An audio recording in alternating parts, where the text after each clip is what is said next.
নারীদের জন্য 10% কোটা আছে। আমরা কি এই 10% চেয়েছি?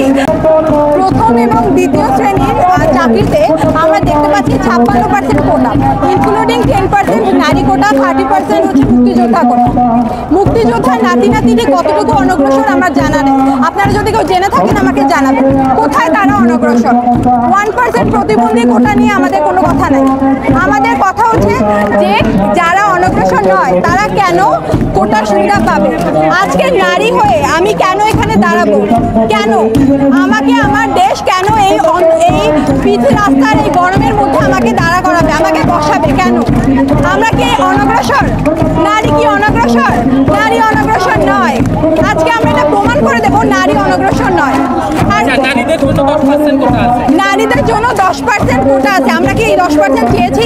আমরা ঢাকা ইউনিভার্সিটিতে পড়াশুনো করি, আমরা যারা ইউনিভার্সিটি লেভেল অবধি পড়াশুনো করি, আমার মনে হয় না আমাদের কোনো কোটার দরকার আছে, আমাদের কোনো গ্রেডের দরকার আছে। আমরা যথেষ্ট সুবিধা প্রাপ্ত। যারা অনগ্রসর, পয়েন্ট টু বি নোটেড, যারা অনগ্রসর শুধু তাদের কোটা প্রয়োজন। 1% প্রতিবন্ধী কোটা, তাদের কোটা প্রয়োজন। কারণ তারা অনেকে আছে, আমি পার্সোনালি একটা প্রতিবন্ধী কল্যাণ সংগঠনে কাজ করছি, আমি তাদের চ্যালেঞ্জ দেখেছি, আমি তাদের লিমিটেশন দেখেছি, তাদের কোটা প্রয়োজন আছে। বাট আমি 10% কেন? আমার কোটা প্রয়োজন নাই, আমি সুবিধা প্রাপ্ত, আমার কোটা প্রয়োজন নাই। যে 30% মুক্তিযোদ্ধার নাতি নাতনি পর্যন্ত কোটা যাচ্ছে, does it really make sense? এটা সেন্স মেক করে না। এই পৃথিবীর কোথায় নজির আছে যে ফ্রিডম ফাইটারদের জন্য, ফ্রিডম ফাইটারের নাতি নাতনিদের জন্য 30% কোটা? কোথায় আছে? 1% প্রতিবন্ধী কোটা, 30% ফ্রিডম ফাইটারের নাতি নাতনি কোটা, সন্তান নাতি নাতনি কোটা। তাদের কি 1% প্রতিবন্ধীদের থেকে বেশি লিমিটেশন? জাতি জানতে চায়, জাতি জানতে চায়। ঢাকা ইউনিভার্সিটির একজন ছাত্রী হিসেবে আমি জানতে চাই।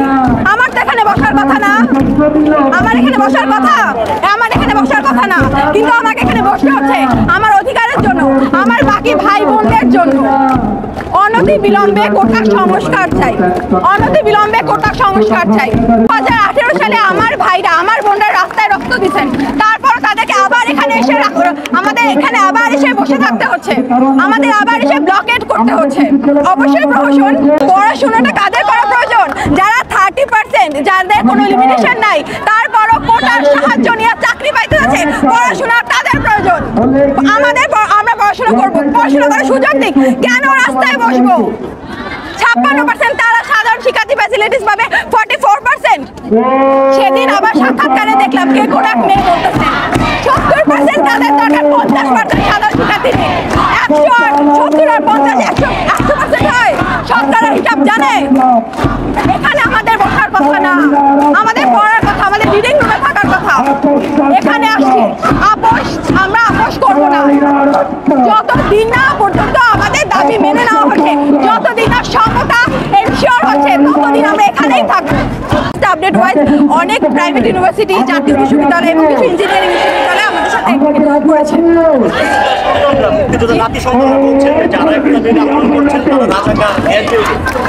আমরা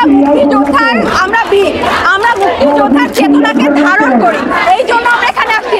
মুক্তিযোদ্ধারা সমতা চেয়েছেন, সমতা চেয়েছেন দেখে বুকের রক্ত রাস্তায় ঢেলেছে।